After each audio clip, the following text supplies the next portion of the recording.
前置处理和修甲型在上一期课程我们都学过了，这一期咱就好好去研究图单色，以及就是在日常我跟学员1对1的时候发生过问题最多，就是几乎只要1对1我就会讲解的问题，我在直播间集训课统一给大家去讲。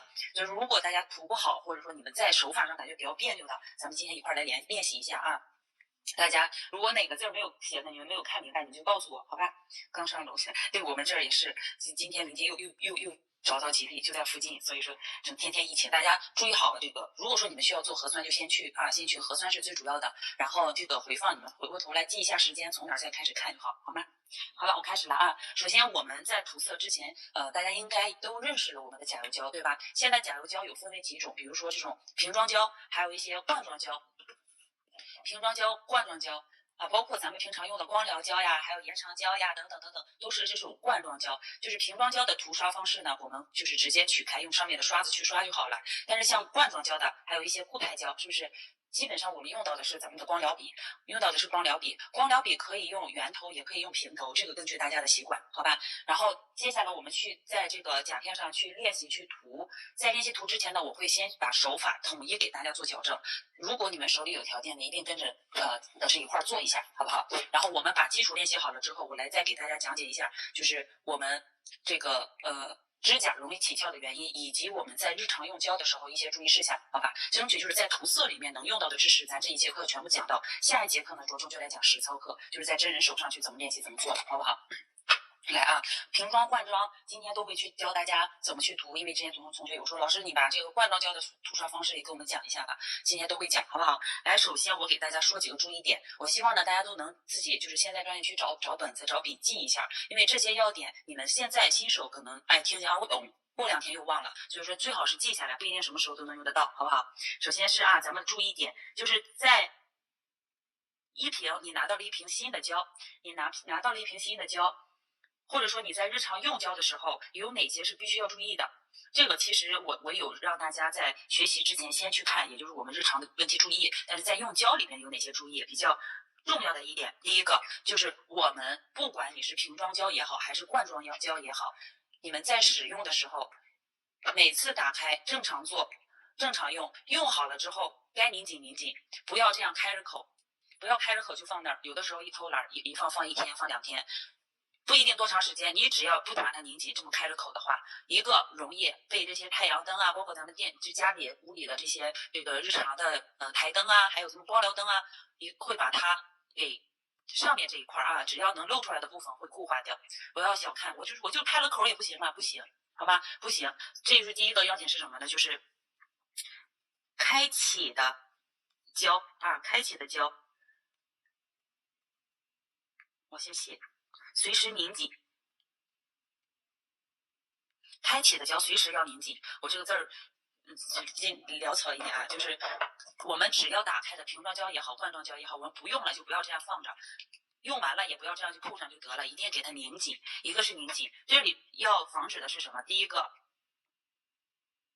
被灯不小心照到固化。我有的时候我字儿会简单写我稍微写一下，别让你们就是看不到我这个笔画，这个不对被灯照到会固化你这瓶胶只要出现了果冻状，这瓶胶你只要出现了一些果冻状或者是拉丝状，感觉不太那么油状的去刷了，你这瓶胶就废掉了，几乎来说就不好用了。所以说我们灯可能当时买的很便宜，你自己也不注意，但是只要坏掉了你又得重新买，咱这个钱就浪费掉，一瓶胶可以刷很多人，所以我们把这个注意到，好吧？第一个 A 写 A 吧，灯照到它会被固化。第二个，它会进灰尘，我好好写一下。开启的胶必须要随时拧紧，主要是针对防止这2个原因。第一个，被灯照到固化；第二个，瓶子里面会进灰尘。把这些灰尘你进入瓶子里面去，你就是再怎么刷上2笔出现2个颗粒，再刷2笔又出现2个颗粒，那反而会增加我们的操作时长。所以说这些日常注意点呢，我们一定要小心，好不好？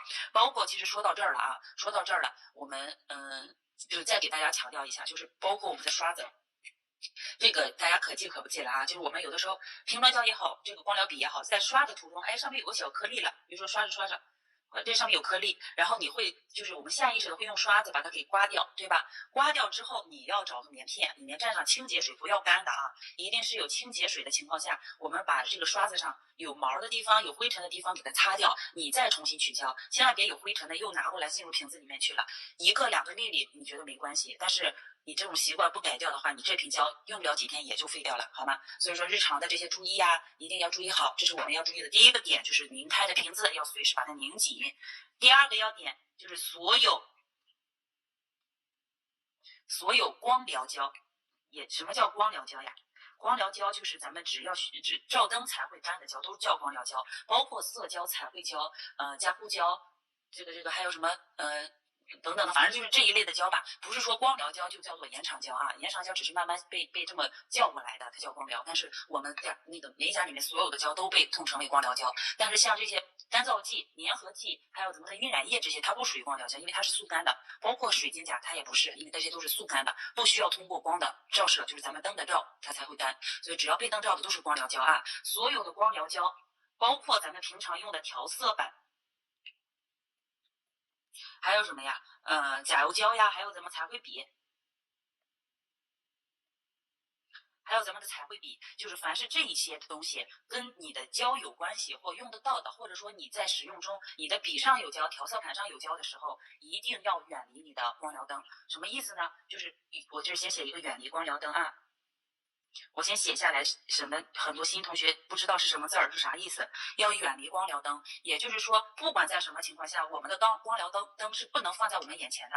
假设说，我拿这个小的举例，因为手机比较小，假如这是我们平常用的那个大光疗灯，在直播的时候，我已经发现过不止1次2次，我说过很多次，几乎只要是跟涂色有关、入门有关，我都会说你的光疗灯是不能正冲着你的。甚至有很多这个同学，或者说是我在有看到其他有做穿戴甲的，对不对？他们在桌面上直接就把灯对着自己的操作区域，这个样子是很危险的。如果想让你的笔、胶等等这所有的工具使用寿命延长，一定把你的灯放到一边去。你看我现在我的灯就在我的左手边，在我桌子的最边上。它这个就算照是照到我身子后面去，或者说跟我平着的，它是不会照到我们操作区域的，好不好？所以这些一定要远离啊。我们光疗灯你们可能感觉只有一点点余光，有一点点余光也不行，它也会照到，好吗？就是这些一定要注意好，都是注意事项比较重要的，好吧？这是我们在这个用胶的时候。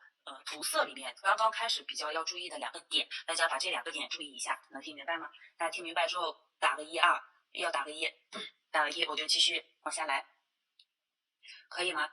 没有不明白的是吗？就是希望你们能听到的，你们就注意。包括日常如果真要做顾客的时候，我们灯是朝向顾客的，不是朝向我们的，所以这样是会好一点，能明白吗？人呢？没有问题是吧？没有问题，我继续往下了啊，可以，好，只要有1个能听明白，这说明大家都没有问题。有问题你们可以随时打，大家不要担心，这个是咱们学习啊，咱不是小学生，还不好意思举手，或者说怕说错，没关系，有很多咱那基础学员哪个字没听明白，什么意思，该问就问，咱现在是学习啊，不是说在这儿就是弄着玩，都没有问题是吧？没有问题，我过了啊，这是咱们的一个注意事项，好了之后，咱就开始去。这个上手去涂，咱刚开始练习的话，都是在甲片上去练习，在甲片上练习的时候，练习好了，我们下一节再上真人手上去练习，好吗？好，来找好我们的甲片。我呢，为了让大家看得清楚一点，我在甲片提前打了一个底色，来。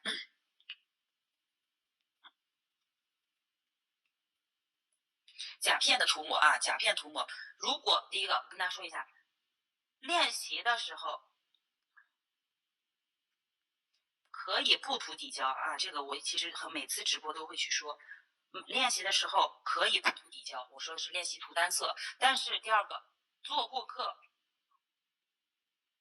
客或者是穿戴甲，我就不写那么多了。做客户或者做穿戴甲的时候，底胶是必须要涂的，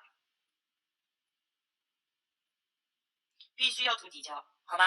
这就是这两部分，在练习的时候是可以不涂底胶的，但是在做顾客做穿戴甲，只要到手上去是一定要去涂底胶的，好吗？不要说因为我做穿戴甲也是个甲片，我就不涂了，或者说你忘了这样怎么办？一旦忘了的话，就等着掉，提前跟顾客说好，你的甲片会容易掉，或者说你的这个甲胶可能会容易开边起跳，到时候提前来找我补一下，好不好？这是我们在甲胶涂抹前期准备的时候，然后我们在涂抹的时候有一个什么呢？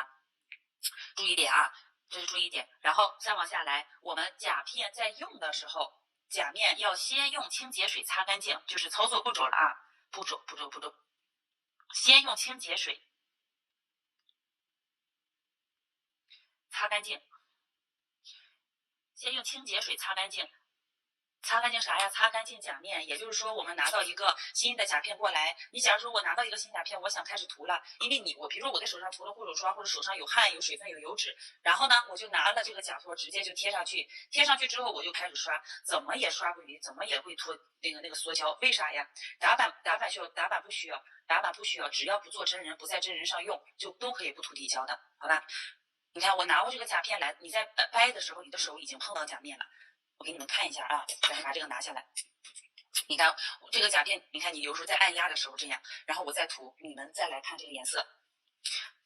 什么叫缩胶？什么叫有油脂？怎么去区分是因为油脂导致的，还是因为什么导致的？来，我就先刷中间，我不动。看左上角开始出现了这个小气泡，左上角开始出现了小气泡，而且慢慢的刷了一段时间，能不能看清？在指尖这个区域，它也开始慢慢的去泛气泡。只要就是有油，你们想一想，就是油点上去之后，一些颜色点在油上，那个油周围是会扩散开，只有油那个圈圈是不动的。所以说你们在涂的时候，只要发现中间有几个小圈圈给扩散开了，你的甲面就需要清洁，就不要继续再涂了，好吧？就算涂上去它也不结实。所以说在使用之前，我们先来擦甲面。清洁水可以用酒精，用75度酒精代替，用75酒精啊，不要用95用的时间久了会对你的皮肤不太好。甲片用打磨，不需要打磨的，好吧？来，我们一定要注意清洁。清洁的时候可以用清洁水，也叫啫喱水或者这个洗衣甲水啊，不是洗皮水或者卸甲水，那不是一个东西。然后用清洁水或者75度的酒精代替。棉片，我用这一个棉片。这里呢，我也要跟大家说一声，我在1对1的时候都是同学们发生了问题，按压了清洁水之后，我们怎么去擦棉片？有很多同学是这样，对不对？有没有你们现在发生的？是不是这个样子？塑胶都是操作不当，对，说实话，现在跟胶的关系几乎是不大的，跟胶关系都不大，现在胶品质都挺好的啊。来拿棉片，怎么去擦甲面？看一下啊，我们拿过棉片来之后，你可以这样把它掰一下，对不对？可以这个样子，或者把它反过来这样捏住，这样擦。但是说这比较麻烦，我就一般都会给学员说一声，你们不要叠起来，这样去扫，那能扫干净吗？对不对？棉片拿过来，你的大拇指压到上面，把你的大拇指按到甲片上，看见没有？你这个样子，一个可以擦干净，第二个你是可以摸到我指甲的边缘，如果在甲片上我们这样往上按压不好按的时候，你这样感觉有点松，那你可以2个手指，对不对？这个样子，那这样多干净，比你直接这么去扫是不是要好得多？这个能看明白吗？清洁水可以有，可以的，用75是可以的啊，可以用75度酒精代替。然后做顾客的时候，提前问好会不会酒精过敏。不要是谁都要用，因为有的人他酒精过敏，一过敏比解破皮都吓人，扭头过几天起泡泡和起啥的都不好，好吧？每个顾客养成习惯，就是我在那个教你们做前置的时候，我会说，先让你们去问顾客会不会酒精过敏，因为我们要消毒双手呀，消毒你的手，顾客的手，是不是？所以提前问啊。这个擦手的会了吧？就是擦甲面。如果说是一个顾客的手怎么擦呢？假如说拿我这个，我们拿着棉片过来了，然后感觉这层胶错了，或者没有涂好，我要把它擦掉，同样也是。你可以打开，我们用的时候先用一边这样，看见啊，也是大拇指过来，你这样子都试一下，你是可以摸到甲沟的，你就可以把甲沟里面的胶一块清理干净，然后慢慢再顺着甲面这个擦下来。这边用好了，把它折叠一下，再用另外一面，对不对？它可以反复用，不要擦一个手指扔一个啊，太奢侈了。好吧，这是我们在擦甲面的时候，这是很多新手同学会遇到的，我就提前跟大家说到怎么去擦，好吗？你们都试一下啊，一定要摸到，因为你如果说只是这样擦，你擦甲沟，不如这个样子，一个快，另外一个擦得干净，好不好？这是在擦甲面的时候会遇到的问题。擦完甲面之后，这个甲片就不要再动了。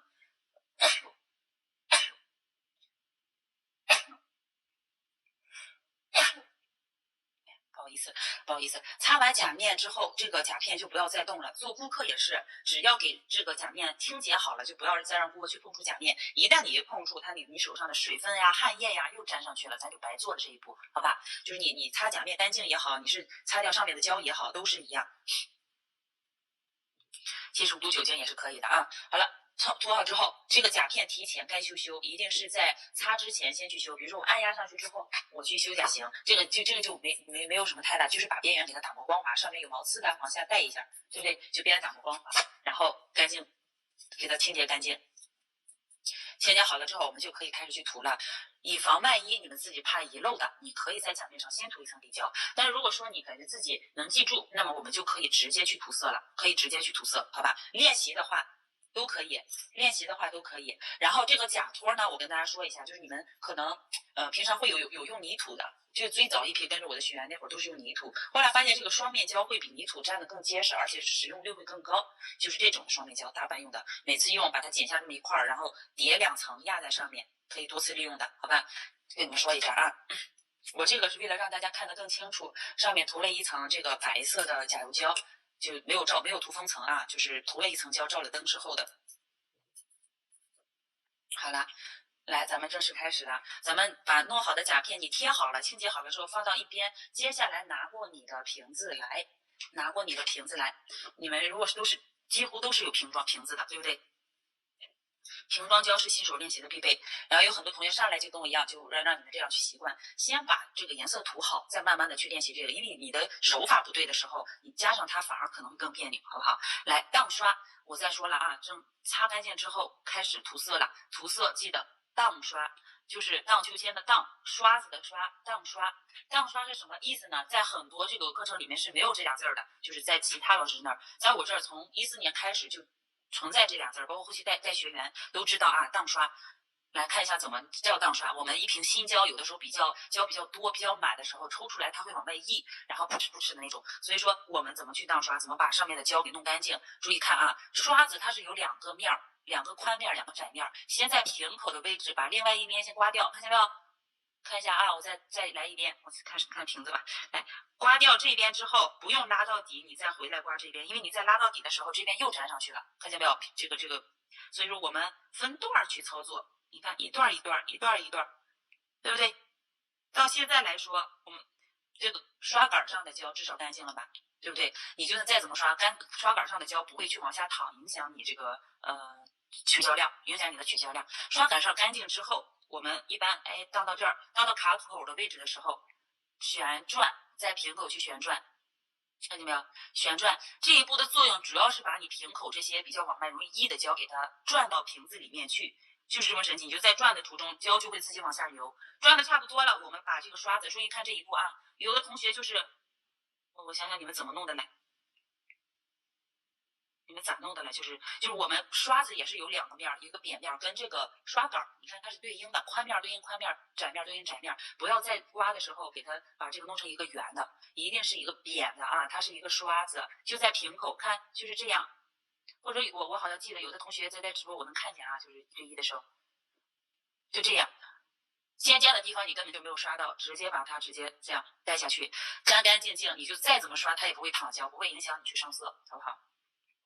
有的封层你这样会有气泡，是因为你速度过快，你慢点来，而且你的那个封层肯定是一个硬度比较高的，比如说这些钢化封层，或者是它粘稠度高一点的，就粘稠度越高的胶越容易产生气泡，就是不要这样反复。你看就这样，因为我们抽出来是在瓶口只是这么刮2下，明白吗？并没有说上下去这个怼这个胶，你一怼，然后胶一粘稠，它就会有气泡，好吧？而且透明的胶格外的明显，你看有气泡没关系，刷的时候给它刷掉就可以了。好吧，到瓶口的位置旋转，刮掉刷子上的胶，都可以吧？这个时候我们再去取胶，取胶量的多少取决于你要刷甲面的多少。你可以开始先少取一点，然后一次不够了我再取2次，对不对？就在瓶口取胶就好了，不需要，除非胶没太有了我们才到瓶子里面去啊。基本上瓶口就可以解决掉，好不好？这一步大家是一个注意点，要注意点。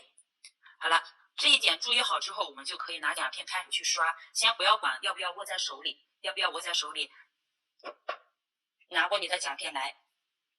这里有一个同学们会经常犯的点，你在刷的时候，我不知道你们用的是不是跟我一样的这个假托，就大多数1对1都是这样的假托，拿的时候不要这样去拿啊，练习的时候不要这么去拿，你这么着拿你自己都控制不好，它都不稳，你怎么能在涂色的时候涂稳它呢？是不是？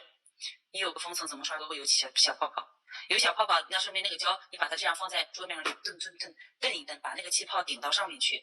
如果说那个气泡特别多，也有可能是你那个胶照到灯了，它开始变得特别的粘稠，特别粘稠就不太好弄了，好吗？正常来说胶不会有那么多气泡，就是你放在那一会儿，过一段时间它自己气泡也会弄掉，或者你们胶比较多又保证它没有照到灯的话，在墙面上不是在桌面上这么顿一顿，把气泡让它弹到上面去啊。好了，来就是大家在接下来用这个拿刷子的时候，甚至说接下来这个第一个是我说的拿左手开始涂色，先来说左手，那个啥，惯用右手的宝宝。惯用右手涂的宝宝是我接下来的这个样子，惯用左手的你们就把它给镜像一下，就想象着换过手来试一下，好吗？然后用左手的话，我们拿这个假托，左边的假托一定要拿稳，首先要保证你左手是稳的，你不能这么拿。另外，你这个手不能悬空，不能在半空中或者在下面，在桌子下面，那不行。你的胳膊啊，整个我们的胳膊是垫在桌子上的，包括做顾客也好，练习也好，左手是垫在桌子上的，手腕你可以抬高抬低，但是胳膊肘上面。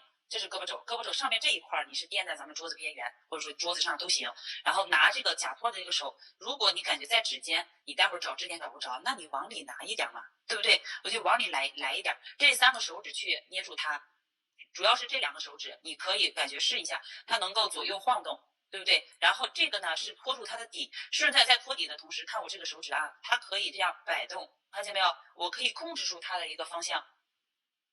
这是我们练习的时候，但真人手上的话，我们怎么去拿？真人手上的话，一般涂色会这个样涂，或者是这个样涂，会是这个样子啊。但是也是用这3个手指，我们5个手指里面，大拇指、食指、中指是最稳的，这2个手指只能就捏着瓶子用。平常的话，支点都是在这3个手指或这2个手指上，跟这俩没关系，好吗？跟这俩没关系，这是在涂色里面，你们听明白吗？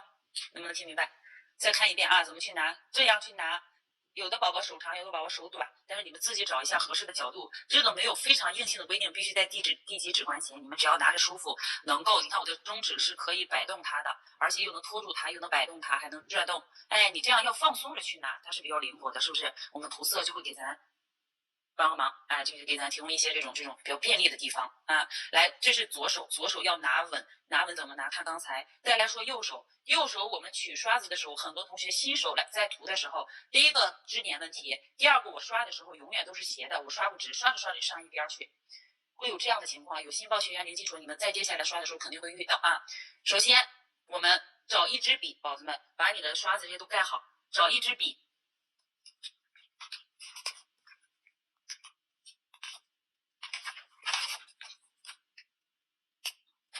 找一支笔，你就在这个本子中间画个圈儿。你们不想画的话，你就在假如说在桌面上，这就有一个圈儿，把你的小拇指放到你的圈上去。小拇指是不要离开圈的，我们不是在涂色的时候顺着这么连小拇指带着一块走，而是在涂色的小拇指做好支点不动，这个手大拇指和食指它再去动，明白吗？你们把小拇指垫到这儿。然后试一下啊，笔不是咱平常写字的时候，有的时候你们给我发视频，我一看就能看出来你的这个位置有多么用力。当你这用力的时候，你的小拇指就用不上力，你在走的时候刷子就不稳，好吧？把你的拿刷子方式放松。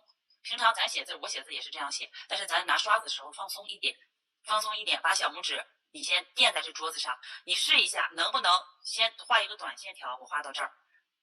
这儿能画好之后，我试试能不能从上画下来，一直滑到底下去。看我的小拇指是一直在这儿啊，它像一个圆规一样，我可以旋转，但是我不会这样去离开，好吗？这一步的主要作用是让大家去怎么找好你手上的支点，怎么去找你手上的支点。试一下啊，都试一下。很多同学支点找不好，你们接下来做美甲，所有的做线条、做彩绘。画这些卡通人物手都会不稳，所以说这个很关键啊！把你的小拇指垫到桌子，画一个圈垫上去，试一试。我在做的时候，看我又这样看我的手腕位置，就是我在画的时候，比如说我能画短线条是在这儿，但是我想画长线条的时候上面够不着，那这个时候你可以把你的手给立起来，或者手腕抬高。看一下啊，手腕抬高呢，从侧面来看，画短线条是这个样子，画高线条的时候上面够不着了怎么办？把你的手腕抬起来，小拇指支点往上走，看见没有？它变成一个点了，我再往下手压下去，是不是可以画很长？在真人上不会找支点的，可以的，一步步来啊。现在把你这个小拇指的感觉找对，它是大概在这个位置上，它不是在中间骨头这儿。有的同学直接就整个铺在这上面，我这样去刷，不对的啊，这不是写字，好吗？也还有同学用指尖去找的，你这样更不稳，我都感觉到别扭。直线会找我找的放到这儿，我直线会画，我可以画愣长，我也可以画弧线，看到没有？我也可以画弧线，我也可以走出 S 线。对吧？你试一下啊，试一下，用找水粘住吧，粘住吧。每次做顾客练习的时候，先粘上它，先粘住。来，这个会了吧？找支点，右手最主要的就是支点问题。不知道怎么找支点的感觉，怎么刷这个刷子就在甲面上，它老拐弯也不听话，一定是去把这个支点找对。支点这个感觉找上了，你就试着，就是在这个位置它在用力，我们怎么去放呢？放的时候我刚刚说过了啊，一般都是在咱们的食指和中指上，垫到这儿刷也好，你感觉在这儿的时候上面刷不到，把你的甲片可以往下扭一下，这么刷，对不对？你如果说在这一边，有的同学这个小拇指或者整个手比较有比较短一点点的，对不对？一般人不都说小手抓宝是不是？比较稍微短一点点的，那么我们可以把你的小拇指放到食指上，离着甲片近一点，然后开始去刷，都是小拇指刚刚用力的那个点，好吗？用力的那个点。别扭很正常，先找一找，一直找到你感觉到舒服放松的姿势的时候才好。小拇指不是一直是这种大直的啊，可以稍微放松一下，或者说这边直后，这个位置用力，反正你们自己找找感觉，好不好？短一截往上来，或者找一找你那个位置。你在涂的时候比较短一截的话，你到这儿，然后把手腕往这边拐，甲片往这边刷，往这边走，总会有一个点会比较舒服的，好不好？就是这个。另外，我们右边的胳膊怎么去弄？一个是支点，一个是胳膊。我们的胳膊不是横在这桌面上，你这个刷子啊，我们拿刷子来看一下，拿刷子刷一下。你看我在刷的时候，你能看到我的刷子跟甲面是怎样的？是平齐的，对不对？是平行的。做个延长，不是那个原来宫里人家戴那种假指甲，你去做个延长，做这么长，做这么长，做出一个小关节出来。来看啊，咱们日常刷甲面的时候，刷子是这么竖着下来，千万不要有很多同学，包括1对1的时候就很明显。为什么我说看你们姿势就能知道你刷的咋样呢？他会把他的手整个垫在桌子上，你隔这么老远，你的刷子都是歪的，你想去刷正，肯定刷不着，是不是？把你右边的胳膊跟你的身体夹紧，你的胳膊跟身体是挨着的，就是胳膊靠着身体，你这样就这个角度过来，你再重新找支点，再去刷，它就会舒服很多，好吧？试一下啊，都试一下。这是在咱们姿势方面的一个问题，这个都没有问题了吗？这个小拇指延长都做出去了吗？延长都做好的，假指甲也都戴好的啊，我们就要继续往下走了。来，所有的这是我们在操作里面的手法没有问题了，我们继续往下走，就开始涂颜色，好不好？开始涂颜色，当刷当好了，支点找好了，我们就开始涂颜色。来，我取一片红色的甲油胶，让大家看得清楚一点。看啊，习惯性的去胶，看现在整个刷子只有我取胶的部分有胶，别的地方都不会去淌的那种，好吧？你可以先把瓶子放到一边，然后刷的时候呢，看啊，用这个取胶的面儿，你看刷子跟我的甲面是直的，对吧？先在指尖，注意听，先在指尖铺胶，目的是把你刷子上的胶给铺匀，能看到吗？刷子上面的胶几乎都到甲面上了，然后感觉这面有胶就刷，没有胶的话，我们就可以反过来，因为有的胶有可能溢到后面去。没有胶的时候，我们再去取胶，好吧？在瓶口的位置，我再去取一点，不够了，我再取一点，再去刷。然后这里面涉及一个什么问题呢？就是包边问题。包边我们可以在整个甲面做好之后，我再去包边。你也可以在指尖大概铺一铺之后，哎，胶几乎没太有的情况下，我先把这个边缘给它包上。包边是轻轻的一点点，不要横着往里戳啊，不要横着就横着往里戳，不然底下也会溢进去那个胶，就是贴在边缘，这么轻轻的扫一下就得，扫一下一点点就够。然后整个这个地方铺好了之后，注意看，我们在涂色的时候，整个刷子的角度下去，从侧面来看，有的同学我会发现就是你恨不得得使多大劲儿去把这个胶给刷上去，刷完的甲面你看各种竖纹，对不对？轻轻的30到45度啊，30到45度，轻轻的去扫一遍，这个胶甲面就很匀，而且不需要把那个胶给刮得多么干净。有的人从胶从上往下，如果你们是一些老美甲师，怎么做都行。但是说实话，有个不太好的地方是什么呢？我拿另外一个这个甲片啊，我们提前涂好的。你看，同样我们前面的手法一样，都当刷，然后我也取胶，我刷子也干净，然后我在涂色的时候，我先从上面开始往下刷，很容易怎样？刷到下面的时候就没有胶了，有没有看见？这个地方就没有胶了，我再去取胶，你还得从上往下来。那么侧面的位置胶是最厚的，到指尖可能反而胶就不够了。其实这个没有什么特别硬性规定，你习惯也好。但是建议大家呢，从指尖开始刷，然后到顶端的时候，后缘的胶就不会特别的厚，因为指尖好操作，后缘一旦胶厚了，它就容易开边起翘，而且导致后缘有个阶梯嘛，是不是？能理解我意思吗？所以说这个根据习惯来啊，老美甲师都行。然后咱新手的话，建议你们还是从指尖开始去走，能理解我意思不？来，指尖刷好了。整个轻轻的30到45度去铺胶，30度到45度2，铺胶就是这个铺，能看到吧？铺胶里面几个注意点，第一个30度到45度，30到45度，然后第二个刷的时候不要太用力，轻刷啊，轻轻的带过去就行。轻轻的去刷过去之后，我们到后缘的位置来，开始去留边了。注意看，两侧可以先不涂指尖。如果像我这种短指甲已经长出来的部分，就可以直接刷过去。但是只要需要留边的地方，我们就先不要涂。到后缘的时候，我们这个刷子角度就要发生改变了。什么改变呢？离着这么一块的时候，我们就要从这个位置一点一点，注意看啊，我是这样相当于把胶给它推上去。有的同学呢是直接就铺在这儿，就开始去走弧度。你能铺好了行，铺不好的话，你看边缘它是不是有一些小毛刺，对不对？所以说我们在怼后缘的时候，刷子就不要再这么用力的往下压着刷了，把它给立起来。你看正常刷胶的角度是这样，我们在推后缘的时候就稍微立起来一点点，看。就这种，而不是垂直着立啊，稍微立起来一点，左右手去学会配合，不要左边不动，只动右手，那你有的时候肯定别扭。把你的左手甲片往下这么来转一下，是不是？食指往上一顶嘛，把中指往上一顶，往下转一下，然后来看刷子稍微立起来一点点，一点往后推，推的用的是什么胶呢？用这个甲面上后缘的一点薄薄的鱼胶推下来，再来看这个边缘，它是不是光滑的？对不对？它现在就是光滑的啊，就不是说你们直接就这么刷下来，它肯定是有毛边的，因为你确定不了，这个能明白吗？这个确定不了你这个刷子就是它位置在哪儿，它的毛会炸到什么程度。如果刷子上胶比较多的时候，再平口刮一下。我们刷后缘不需要有太多的胶，只要就是刷子上就算没有胶也没事，只用甲面上我们刚才铺胶的这些胶去带就可以了。试一下啊，如果指甲宽，先走中间最高点的弧度，确定弧度，留好边。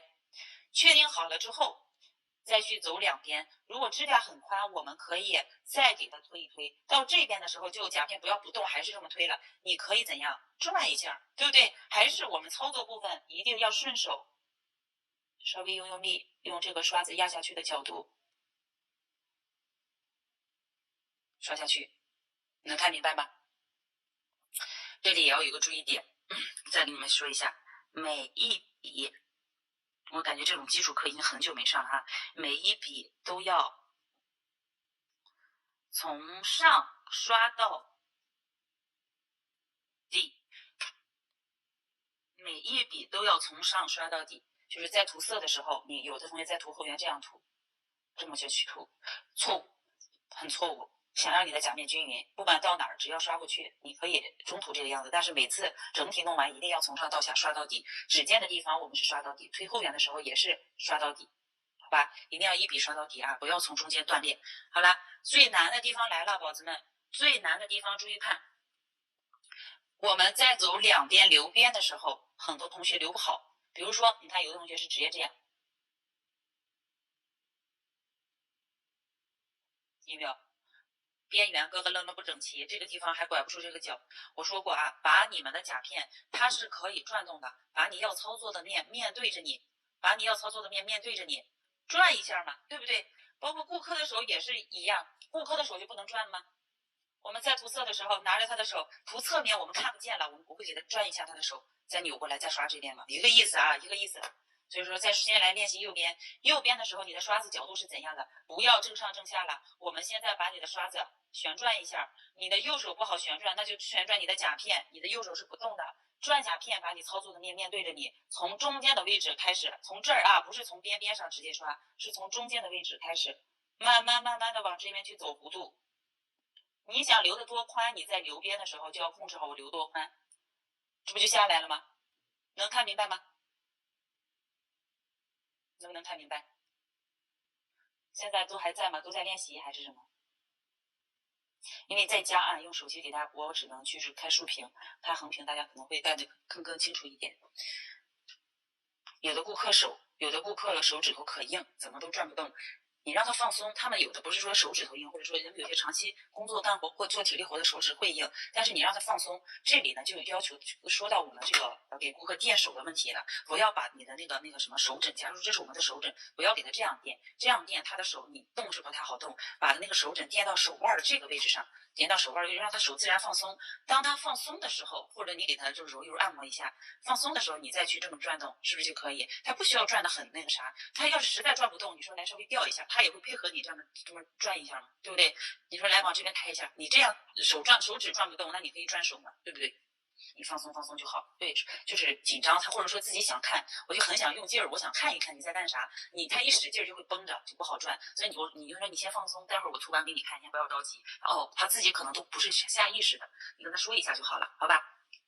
这没事儿，这是右边的涂法，大家练一下。在刷两边留边的时候啊，是一个很难的点，很多同学都是在推两边的时候容易出问题，推不好。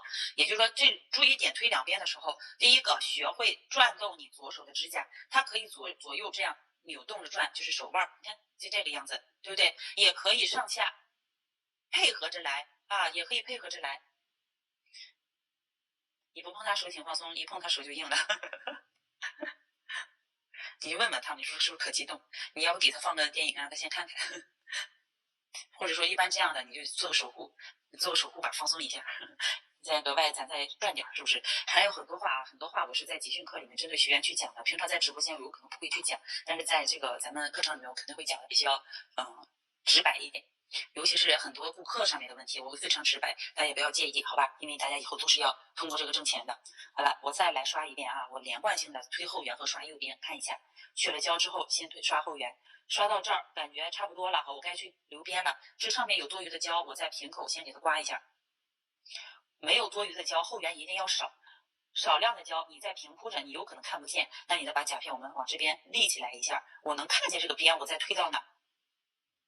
推好之后刷下来，然后右边我直接习惯性的就往这边转，刷子斜向角度开始慢慢去给它留这个边，能看清吗？我怕用透明的你们看不清啊，所以我打了一个白色的底。你看这边弧度不就有了吗？对不对？然后你观察一下，你看我从头到尾为了让大家练习留边距离、安全距离都差不多，唯有到这儿的时候我就没了，是不是？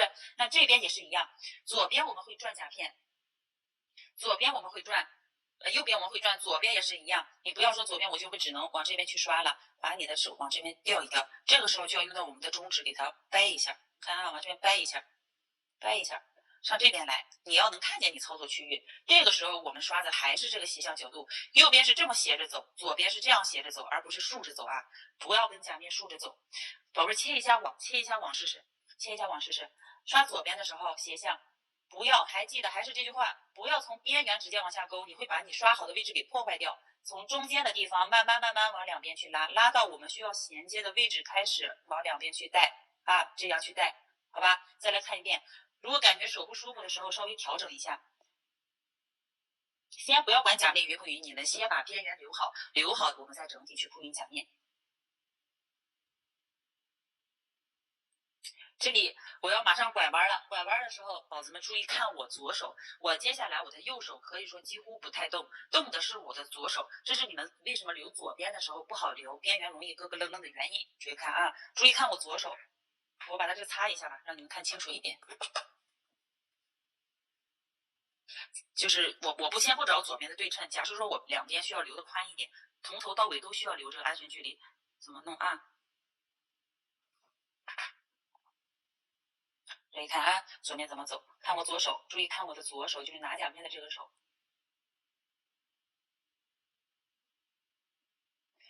能看到吗？我的刷子是就是放在这儿，就是放在这儿控制它的稳度的，这个手在稳，但我的左手是在往上走，能看明白不？再看一遍啊，再看一遍。我在刷的时候，你比如我就想留这么宽，你下来不就这么宽的吗？那我想留再窄一点，或者说我就留一半。好，看左手啊，看左手，我留到一半。好，我到这儿停了，看见没有？是我的左手在带着甲片在走，左手带着甲片在走。真人指甲厂，哎，假如说这个模特我在刷左面的时候也是一样，往下刷。是不是可以给它手指往下压、往下抬？不要一味的只是右手在动，因为我们手都多多少少它有一个就是位置上的一些控制缺陷，不是缺陷啊，这是正常。所以说我们需要左右手配合着来，好吗？眼睛会了手不会，你得试，若宝。咱开直播为啥呀？你们得跟着练，你们得跟着练。不要只是我在这说，你们就看看得了，看了永远都没有用的。看上10遍，你光脑子有印象，但实操肯定会出现各种各样的问题。当你实操的时候，发现我一说，哎，很多同学就比如说，我就让你们把这胳膊，来，你把胳膊夹紧，哎，一夹紧，哎，这样好像舒服好多，就是这个意思。你自己不试，永远不知道我说的这句话什么意思，好吧？就这么去练啊，只要你支点找好，你的手是稳的，你在刷的时候再注意左右手上下的配合，你的两边留边几乎问题是不大的。有的同学说我留好边，发现他这个边缘不对称，就是不太对称。为啥呀？这个东西没办法控制，你需要就是在做的时候，我这边留这么宽，那这边我也会下意识的留这么宽。那你不去那个下意识的留，你就随着自己的心情或者随着刷子，让他有自己的想法，让他自己走。必然边缘不整齐，怎么去找整齐呢？这后缘不是甲片边缘有个边边嘛？有个边边，这就是我们的参照线。那你就跟你的参照线去做一个平行，能做平行吧？是不是？你现在第一次刷单色，觉得自己有进步。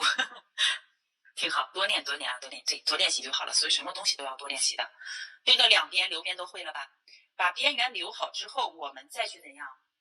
就这个时候甲面这个刷子胶已经不多了，这个时候我们再去平铺啊。这个要点说实话，我给那个很多学员说过，你们应该也有看过，就是在我们刷的时候特别用力，你越用力甲面是越不匀的。但是当你把刷子，但咱平常刷甲面是这个角度，当你把刷子这样平铺着走，平铺下去，我手腕压不下去呀，怎么办？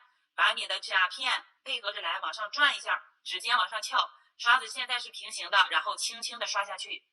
你再看你的甲面匀不匀？再看看你的胶匀不匀？这样刷会把胶带完，会带完的，没关系，你就先留边，先不要管甲面有没有，你先留边，留好边之后，我们再去怎样？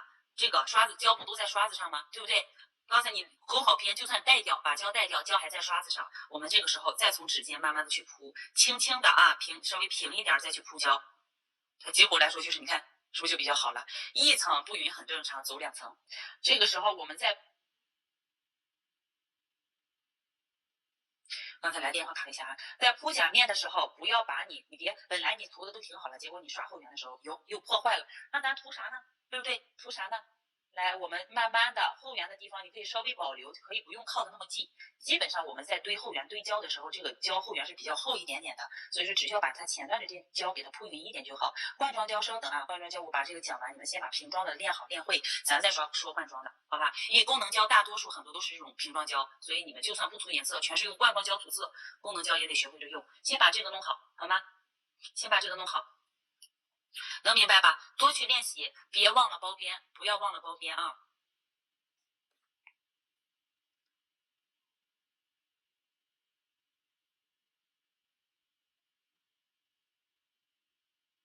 你们有没有在练习啊？哎呀，手歪了，有没有在练习？稍等啊，我把这个，你们这个平常练习的时候怎么练呢？就是不用说非得我就一个甲片练习一个留边，一个甲片练习一个留边。刚开始的时候我可以擦干净甲面，一定等水分干透啊，水分干透再去铺胶。我可以就是在这儿，假如说我的指甲是短指甲，那我在留边的时候，我是不是可以留到这儿？我在这儿练习一下，咱得学会省一点。尤其疫情一爆发，我现在终于知道我平常有多么的浪费。这一层刷到这儿，照灯，然后或者说你不照灯也行，我大概能留好短指甲的边边，这不是一个小短指甲吗？还有长指甲的方形甲，好，我就练习去方形甲。因为前端没有方案，我着重说的是后面方的，我们怎么去弄？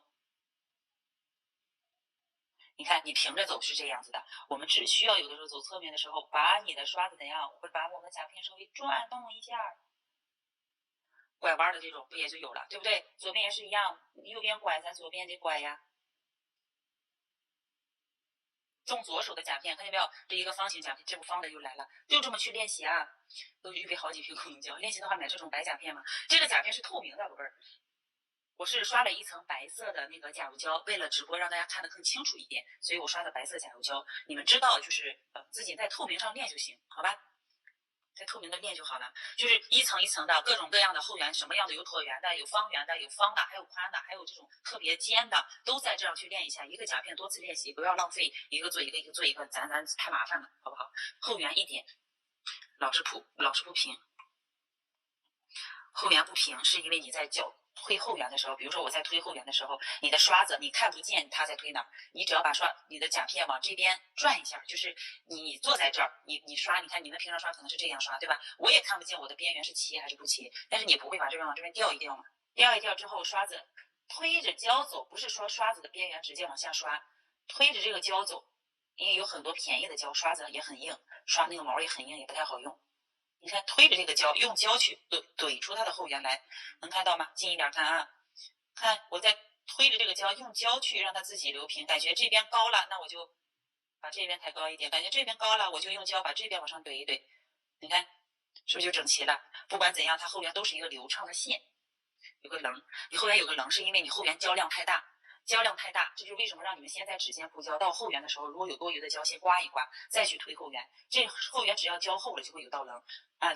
就是如果说你看我现在很多同学，我上来用这么多胶，我去推后缘，前端你又特别用力的去刷，我这个位置也会有凸起，能看到吧？是这个意思。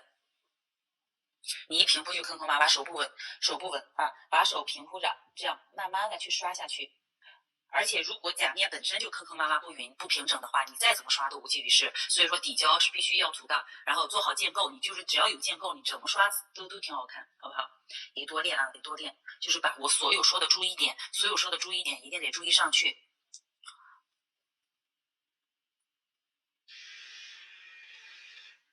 后缘先刷中间，把中间的这个位置给它推出来，这是第一步啊。先刷中间推的时候，刷子要稍微立起来一点，不是说90度的立，而是要比你平常铺胶的时候要立，而且你肉眼能看到边缘。自己去记啊，我这个笔记不会发给你们，我自己去，我发给你们，你们就不会有可能就一偷懒儿，我不写，就跟很多上有线下 PPT 似的。老师，你把这个发给你们行，我说你们拍照也行，发也行，都行。结果发不去，你们放在手里记，放在手机里，几乎就没看过。但是你只要记下来，你啥时候你觉得这是你的劳动力的时候，你就会珍惜，没事过来看看那样的啊，这就是不是说不给你们发，所以一定得记下来，好不好？扇形甲怎么涂？稍等啊，扇形甲怎么涂？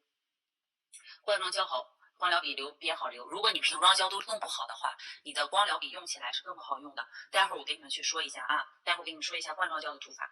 有小气泡或小针眼，来有理同学是小有理同学，他来的比较晚。我刚开始的时候我说过这些问题点，是因为哪个问题？现在有没有同学能够回答？是因为哪个问题甲面上会有一些针眼或者是气泡的？主要是针眼。想一想，我刚开始讲过这个问题，我看有多少同学能记住啊？为什么甲面刷的时候会出现这个？你想想刚刚那个白色的有气泡是因为什么？对，看一看啊，看一下，有理同学看一下同学们说的，基本都是罐装胶，没事，我待会儿教你们刷瓶装，先学会再刷罐装啊，没关系。对，看一下啊，最主要的就是你的清洁没清洁到位，有水分，有清洁水在甲面上，或者说甲面上没有清洁到位，有油脂。你的大拇指按上去，手上的汗液、油脂都会导致甲面有水分或者气泡。以后在刷的时候，只要看到这个样子，直接全部擦掉，你那层胶也不要了，重新把甲面清洁干净再来刷，好吧？涂掉后也会。看到，好，注意到就好。待会儿因为来的晚嘛，待会儿从头捋一遍，好不好？都讲过的啊。有灰尘是小凸起的，宝贝有灰尘是小凸起。对你们，你看这些，咱没白写，我很开心，我好开心。好了，把这个我说完，我就开始给你们去看这个罐装胶的刷法，好不好？怎么去用，怎么去留这个边。真好，真好，这个是有回放的，回放是永久生成的啊。你们现在看也行，待会儿先继续往下捋，因为接下来我要教你们刷罐装胶了。罐装胶用完了，到时候你们前面没有看到的，再捋过头去看之前的这个回放，好吧？后缘啊，先刷后，先走中间用这个立起来，然后推着胶走啊。别忘了是推着胶走，它不是怎样，不是用刷子去刷出那个边，是推着后缘的那一点点胶去走。这里要注意胶量不要太大。我写字大家能不能我一边说一边能看懂？是不是？胶量不要太大啊，胶不要量大了，胶量一大就会有阶梯，就是有一道棱啊。你们刚刚宝宝说的棱，就是也叫就是小阶梯，明显看到它有凸起，有凸起的时候就是胶量太大，好吧？就把你的刷子给弄一下，就是这个原因。好了，我们这个瓶装胶的刷法。到中间的位置走好之后，在两侧的时候，我们的刷子一定注意用刷子的这个边边角角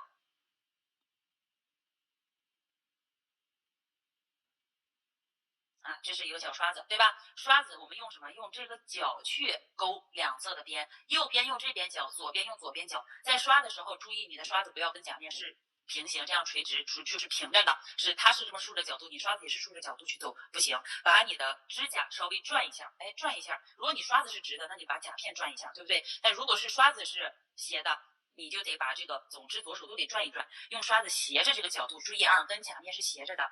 用这个角去给它勾出这个边边来，然后左边也是一样，我就不再画了，只不过就把这个刷子给对立，给镜像过来，就是水平翻转，你们画一下吧。刷这边的时候，刷子的时候就用的是这个角度啊，这边这个角度，好不好？等你们刷习惯了，基础练好了，你再怎么去做是你的事儿，我就不再管了。但是刚开始你们先按照咱们这个角度来，好不好？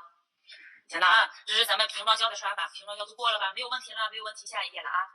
因为拿了个小本写，这个也行，这样还不容易掉。都记好了吧？记好了，往下走了啊。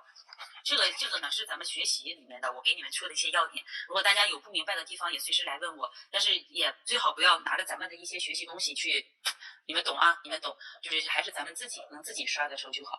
等一下，好，最后一个是什么？给客人刷的时候不能转圈吧？还不能转圈，转手指嘛。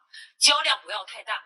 胶量不要太大，就是刷后缘的时候，你刷子上胶是很少的，然后只要发现推后缘的时候，你那个后缘胶特别的多，那说明是你的胶量太大了，好吧？有棱或者有阶梯，你们快看一下。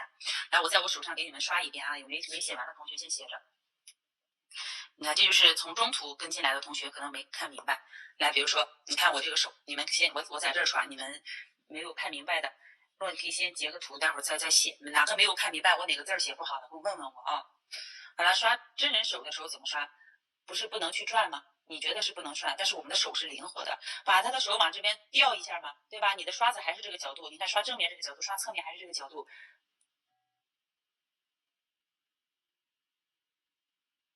下来了吧？对不对？左边也是一样，我这个手上有油脂，待会儿绝对起气泡或者缩胶。下来了吧，对不对？都是用斜的，你看从正面看，我是不是斜着一个角度，这么斜着过来的，被刷下来的，用的这个边角去勾边，勾好边之后，我再整个甲面去铺一铺。来，现在我手上正好有油脂，过一会儿来看看啊，能看到边缘的这些后缘，它好像要溶解的那种感觉一样，这是甲面有油脂的原因。能看明白吗？能看到了，看到就好，可以了啊，可以了。还有问题吗？快，没写完的抓紧说一下。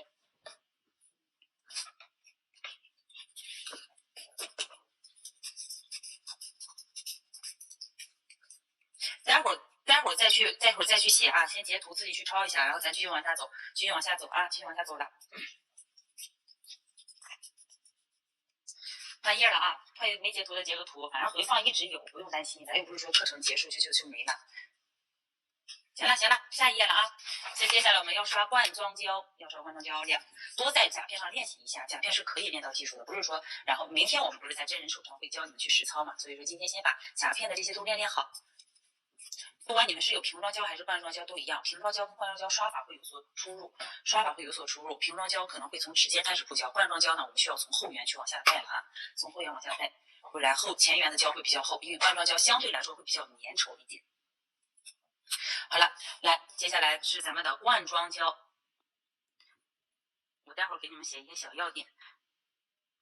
其实你们只要瓶装会了，罐装胶就是看你们的手法问题了。用的是什么？用的是咱们的光疗笔。光疗笔在使用前后一定要提前先润笔。一旦你不润笔的时候，你看你再刷下去，你看这是我昨天用的笔，没有洗笔就放在那儿了，笔毛是不是分叉一绺一绺的？你在刷的时候，你就算轻轻的刷，这些痕迹里面会不会溢进胶去？所以说再出来的这些胶呢，它就会怎样？不平整，甲面不平整。所以说我们笔用之前啊，写几个注意点。注意点一，笔使用前后，你们可以写一下啊。笔使用前后有的时候有点错误的字儿，不要介意。笔使用前后要洗笔，这样写，直接就写洗笔。一定记得，使用前这个洗笔我指的不是说必须要用洗笔水，使用后是必须要用洗笔水的。但使用前我们可以直接用清洁水，因为咱不是给它润笔了吗？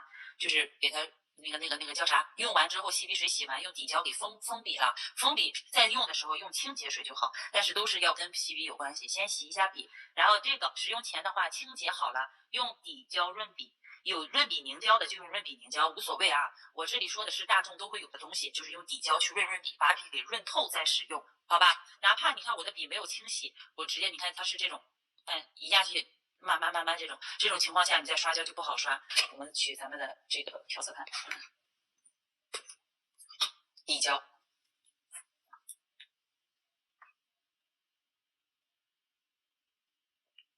底胶可以润笔，它其实有的时候也会把一些颜色给洗出来。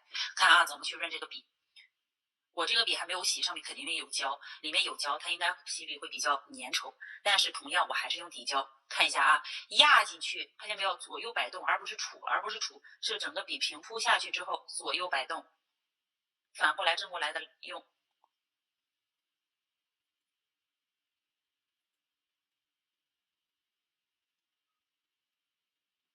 好，现在再来看这个笔，我再去刷，我再取色也好，刷胶也好，看见没有？它会自动的就回去，你这个时候再用，它是不是甲面就会好用很多？所以说，平常不是你的笔不好用，是你没有做好笔的保养，好吗？你这个时候再薄刷也好，正刷也好，都一样的。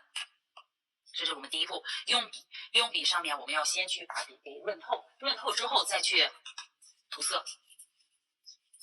罐装胶使用方式啊，来看后缘怎么去留它的那个边边。我还是取一瓶深一点的色胶吧，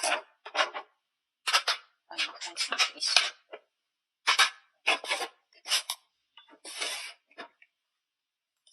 找个深色，这个可以，就它吧。罐装胶呢，大家就是你看我最开始在中间去怼出这一点，大家平常用胶的时候最好不要整个开，这是最开始我跟你们说过的，你如果一直开着这个口放在那儿，因为罐装胶我们不能就是拿在手里嘛，就放在那儿，一旦你屋里有其他的这个员工也好啊，希望大家都是老板，有员工也好，也有这个咱美甲师也好。就是只要有同事或者他们在修指甲，或者在打磨指甲，完了你在这儿给人家涂色，你的胶里面是不是就进脏东西了，对不对？所以说能开个小口开小口，你在中间开不好开的，你就在边边上开，在这儿把这个胶开到这个位置上，用多少在苹果的位置刮一下，在中间呢就是取了胶之后也可以刮一下的啊。来看怎么去取胶。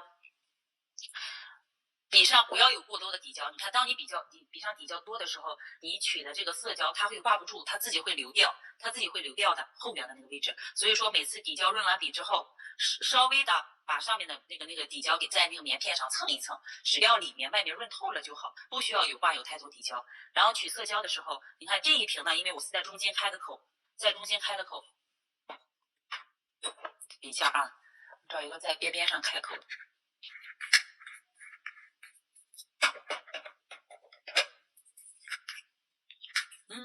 你们在边边上开，就是每次取胶最好是怎样的？这之前开的，我随便拿一个，这个有没有新的？我教你们怎么去开这个胶。就是勾着这个边，贴着这个，哎，这个吧，它都会有一点意啊。来看，我们在取胶用胶的时候，最好是贴着它那个边去勾胶，这个样子呢会比较好用。然后如果是你们的那个固态胶的话，就看情况了啊。来，你看取胶怎么取？我们贴着这个边去勾起这么一坨胶来。然后这个说实话，取胶的方式根据每个人喜欢，有的人我就是喜欢这样。我就喜欢整个平，然后我再把多余的这样刮掉，有的地方没有问题，你也可以直接我就在边边上，我们就勾起这么一坨胶，这样呢反面是干净的，只有正面这有胶，我们用的时候就好用，好吧？所以说你们开口呢最好就在这儿开，在平口的位置我勾起这么一坨来，然后我再去刷胶就可以了。然后这个呢，只要你这个，因为我是搬运，肯定是这是我从工作室往家里搬的时候，到处扭给它扭到了啊，这好多都有点溢出来了。平常的话，咱这一胶一般都没事儿。然后要擦的话，连瓶盖里面、外面都一块擦干净就好了啊，不然你只擦一面，它一蹭又蹭上去。我先不擦，咱先涂色。然后瓶装胶的话，教大家的是先从指尖开始去铺胶，从指尖开始铺胶。罐装胶呢，就是按照习惯以及这些最终的这个效果来说的话，我们不用说必须从指尖铺，你可以直接在中间，或者说在中间把胶给怼上去，怼上去之后。啊，再把整个前缘后缘，或者说整个甲面的话，或者说哎，先把胶铺匀，永远都是先把甲面上的胶给铺匀，铺匀好了之后，哎，留差不多，我们再去留它的后缘的边。但是你们如果用平头笔的话，你直接这么去平着往前推，推出来的它就是一个横线，对不对？但我们要的是弧线，所以说你们不需要再去用这个笔，你再用力去压的话，胶又容易给刮走，因为光疗笔嘛，对不对？它也跟平装胶不一样，所以说我们直接就是按照咱们最开始学的手法。刷直接从左边右边开始就给它留边，直接去留边啊，再去把甲面上的这个地方给它铺匀，或者说是一点一点的推左边的时候也是一样，看直接用刷子去给它留。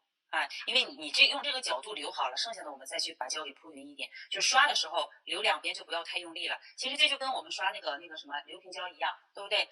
刷流平胶一样，但是你不可能怼这么多胶，怼着这么多胶去这样留吧，对不对？但是我们可以从后缘把胶带到这儿之后，轻轻的去给它顺着来。但是你又不可能用你的笔直接去往后怼了。但很多这个店我们用这种平头笔用的习惯，你也可以用圆头笔，你直接去顶过去也是一样的，也可以，好不好？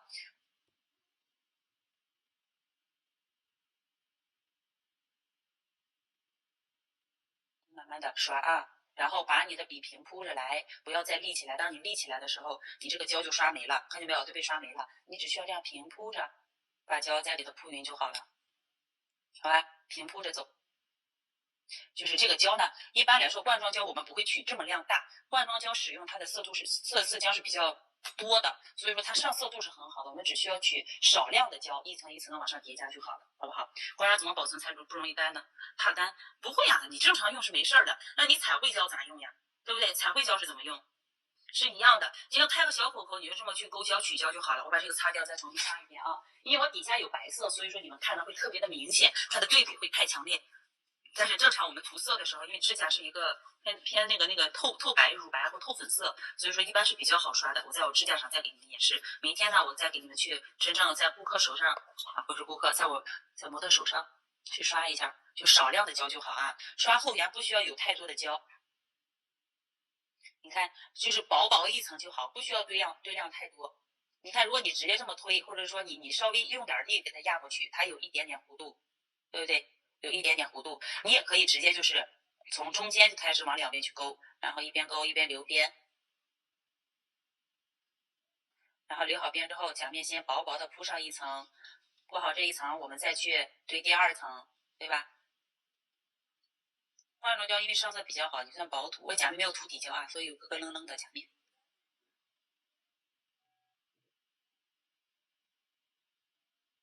家里没有彩绘胶的，不是没有罐装胶的，你们可以拿彩绘胶练习，可以拿彩绘胶练习一下，试一下啊。好，整个甲面给它铺匀。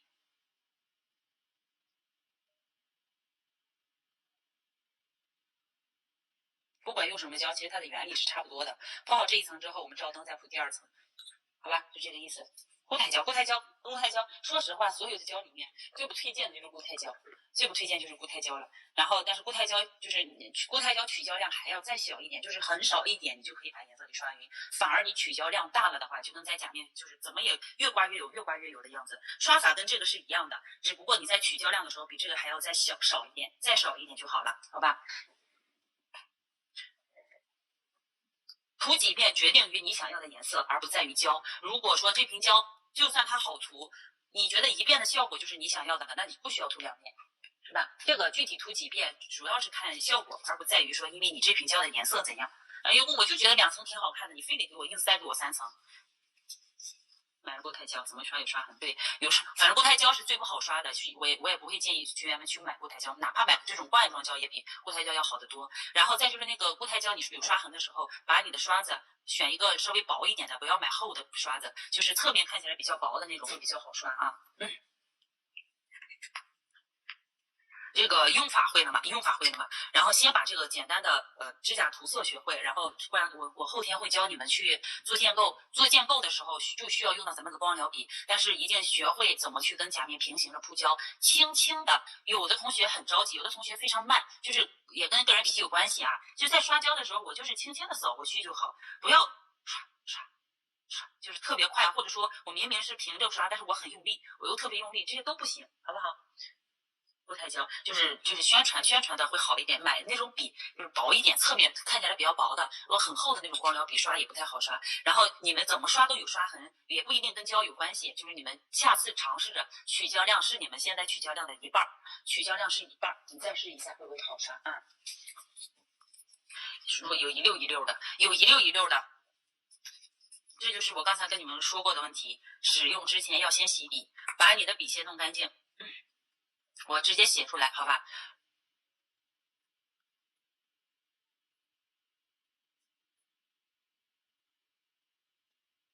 有刷痕的原因有哪些？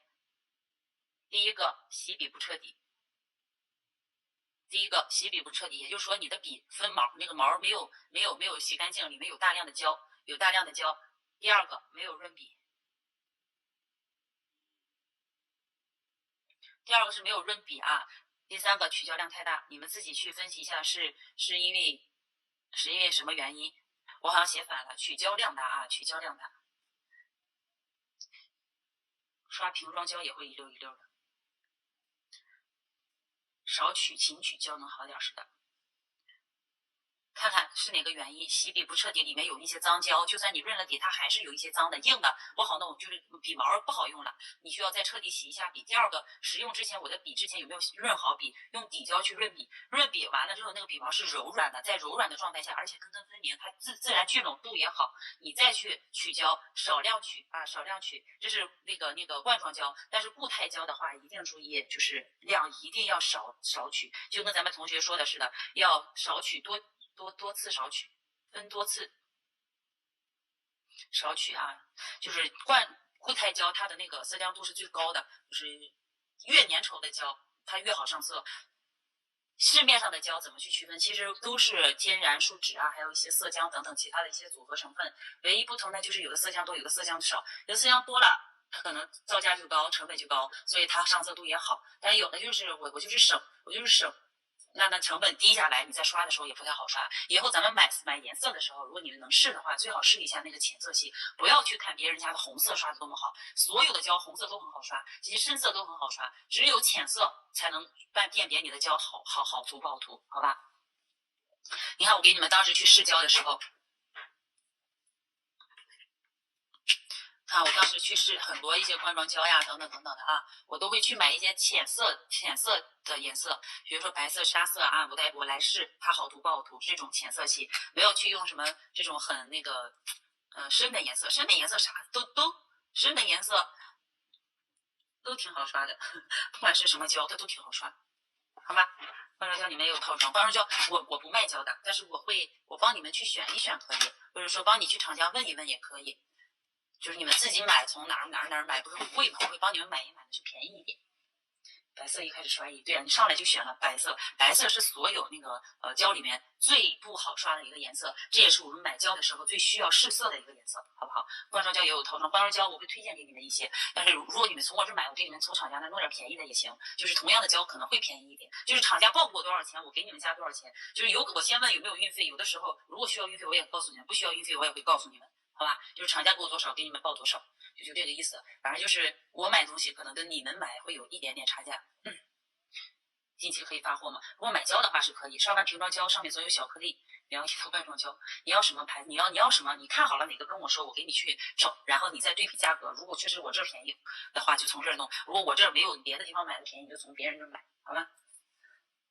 从最近可以发货，发货问题那个看产品，有的产品可以发，然后有的产品不行，但好像都还好。待会儿吧，待会儿下了播，咱先把课程弄完，然后你们看看在内容上，在咱们这个里面有什么问题？没有问题的话，现在正在直播间还在看的，或者说你们正在看完回放的宝宝啊，今天的作业就是说这节课的作业，就是在甲片上刷出3个甲型，就是什么意思呢？来，我给你们演示一下。我需要你们在，不管你用罐装胶也好，瓶装胶也好，无所谓啊。我需要，首先你铺胶要均匀，然后要3个后缘流边甲型。后缘的流边，第一个后缘的流边是这个形状，注意看，你可以分成3个甲片，你也可以在第一层我用个浅色，再刷一个最后缘的形状，第二层照完灯之后用一个，比如说红黄蓝，用3个颜色在中间留出第2个后缘边的形状，第3个在指尖位置也可以在一个甲片上做，也可以分成3个甲片，好吧？但是注意啊，我们这里我说到最后了，忘了给大家说一个很重要的点，就是我们在涂色后缘流边，哎呀，我这个字写的。后缘流边的安全距离，这个很重要。安全距离，安全距离，我这个嘴边写潦草，1毫米是最宽的，这是我给你们的一个极限，是1毫米，最好能做到什么呢？0.5毫米。就是普通的这种流边，0.5毫米，就是1毫米的一半，这个就可以控制在0.5毫米以内，没有也不行，直接涂到肉上去也不可以。1毫米是顶天，或者说对你们要求就是0.8毫米就是顶天，就是完全不能超过1毫米，好吗？尤其后缘还有两边的距离都是如此。明天我在真人手上做会给你们去看，然后等到周4的时候教你们做极致单色，我再教你们怎么去把后缘做到没有边，好不好？1毫米大概多大？找个尺子去看看，或者手机上不是自带的那种就是量的仪器吗？1毫米多宽呀？找个尺子去看看，好不好？我现在我家也没有尺子，他这也没有，你们去找个尺子去量一下啊。就是1毫米是顶天宽了，就是1厘米的1/10就是1毫米，1厘米我们指甲宽度大概1厘米，然后1毫米就这么一点点。就是这个，然后我再给你们说一下作业的情况，然后那个都教一下，好不好？都教一下。你们愿意不要就无所谓啊，不用1个、2个、3个甲片都行，也不用去涂这个白色打底，只要把那个边缘不要你涂好了之后拍这么大远的距离给我，我又看不清，你又不发原图，也别拍美颜，就原相机近一点给我看。第一个形状我要的是这种。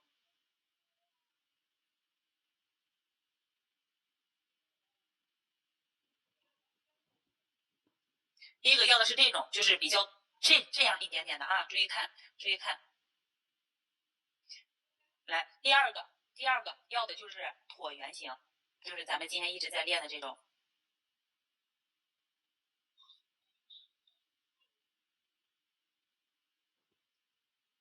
不能说椭圆，应该叫它圆啊，应该叫它圆。而且你左右是要对称的，你别发给我一个那个左边愣高，右边特别低的那种，不行。首先对自己要求高了一点，然后当你自己发现不了问题的时候发给我，好吧？不管你怎么刷，然后只要边缘干净就好。只要边缘干净，你们的手法问题就不大。所以说这是一个双向的。第二个就是这种半椭圆一点点的，第3个就是要方圆。我要方圆啊，后缘它肯定不可能是直线，它肯定是有一点点弧度的，但是不至于就是说那么的直，因为你就跟我这个指甲似的，它就接近于方圆，只不过这个位置有点高，对不对？两侧是这种方圆的，所以多种甲型都要练，不要多，你们一样的给我1个就行。但是注意操作时间，不要操作时间特别长，你别涂个这个，你涂上半个小时刚开始练习还行。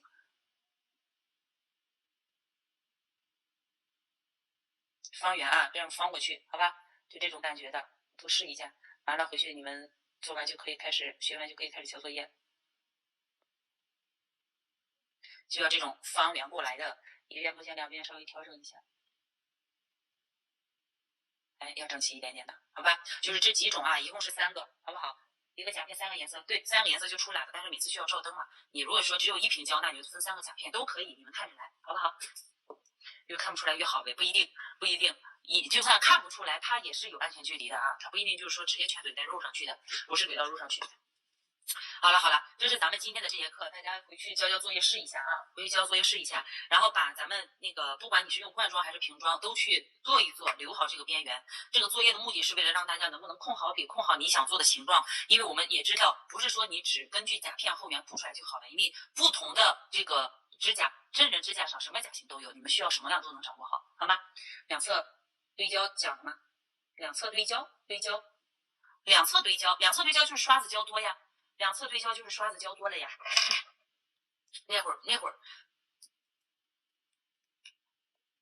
就很简单，还是取胶量少一点，正常刷，正常涂。到侧边的时候用这个角去控制。当你不再用角的时候，或者说刷子上胶太多，你就是正面来看的时候，你再这样去刷，看见没有？两侧的位置它就会溢胶溢出去，还是因为你的角度没有掌握好。你要掌握好了的话，或者说你看我这样去看不见刷不匀，然后第二个刷子胶量大了，我刷子胶太多，我去勾这个边，你看是不是有溢胶？我夸张化啊，但是能看出来，是不是？其实就是胶量多和角度问题，别的没有，好吗？两侧溢胶啊，那是两侧溢胶。